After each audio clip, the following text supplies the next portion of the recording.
Vahri Fatsista Jyri, terve! Edellisen kerran, kun meillä oli tämmöinen teoriavideo, niin me katsottiin siinä vähän nuottigrafiikkaa noin niin kuin yleisesti, että mitä kaiken näköistä sieltä voi oikeastaan löytyä.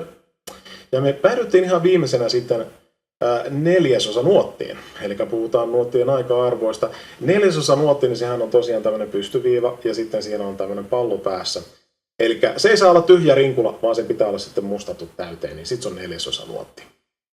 Ja tässä videossa oli sitten tosiaan tarkoitus puhua vähän noista nuottien aika-arvoista, että mitä ne niin kuin on ja miten ne toimii.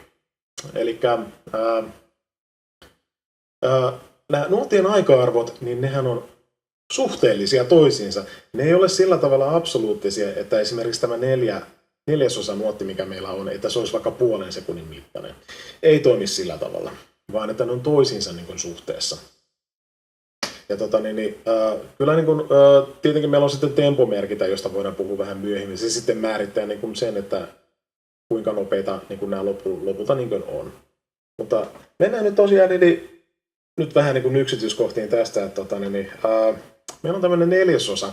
Ja kun sanotaan, että neljäsosa, niin sehän antaa niin kuin vihjeen, että se on neljäsosa jostakin kokonaisesta, eli tarvitaan 4 tämmöistä muodostamaan kokonainen.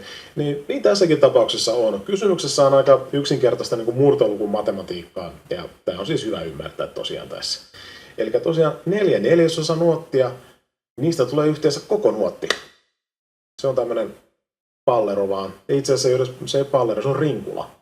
Sitä ei saa täyttää. Se on tosiaan koko nuotti, ja jos meillä on koko nuotti, niin sittenhän meillä on varmaan puolikkaitakin jossakin. Eli kun se siitä jaetaan kahtia, niin me saadaan sitten 2 puolinuottia. Ja puolinuotit, ne on melkein niin kuin neljäsosa nuotit, mutta niissä on sitten se rinkula tosiaan päässä. Ja sitten jos me mustataan ne rinkulat, niin sitten tulee neljäsosa nuottia, ne on niin kuin lyhyempiä.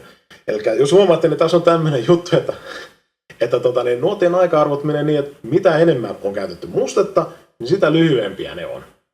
Se on aika lailla semmoinen säännönmukainen juttu, että meillä on tämä rinkula, joka on puolinuotti, se on yhtä kuin 2 puolinuottia, eli viiva ja rinkula, ja se on yhtä kuin 4 neljäsosa nuottia, ja jossa on sitten se pallero päässä, ja se pallero pitää sitten täyttää.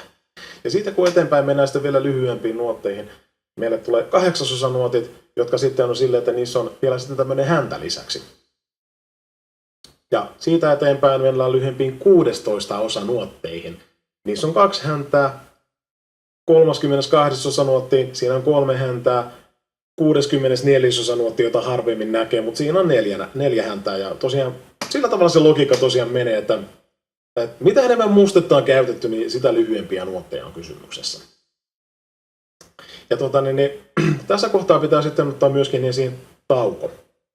Eli tauko on myös musiikkia, ja tauot pitää aina ottaa huomioon, koska tauot on tietyn pituisia samalla tavalla kuin nämä nuottien aika-arvot, ja ne on samalla tavalla suhteellisia.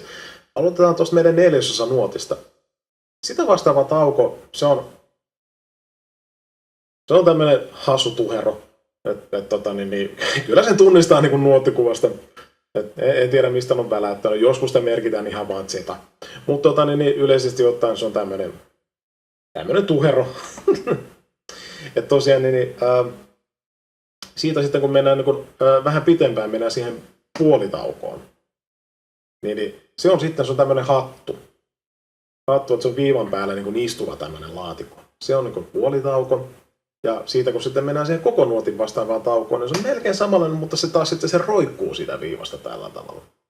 Nämä on helppo sekoittaa keskenään, että se pitää vaan niin kuin opetella. No palataan takaisin siihen neljäsosa nuottiin ja lähdetään eteenpäin 8 nuottiin ja otetaan 8 tauko. No se on tämmöinen vinoviiva, jossa on sitten häntä. Ja mennään eteenpäin 16 nuottiin, sama vinoviiva, 2 häntää.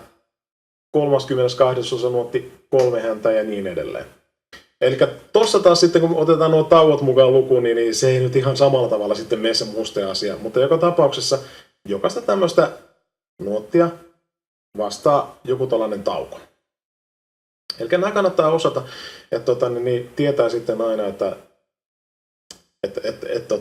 milloin pitää olla hiljaa, koska tauot pitää ottaa huomioon, niiden pitää olla tietyn pituisia samalla tavalla kuin kaikkia näiden ääniä.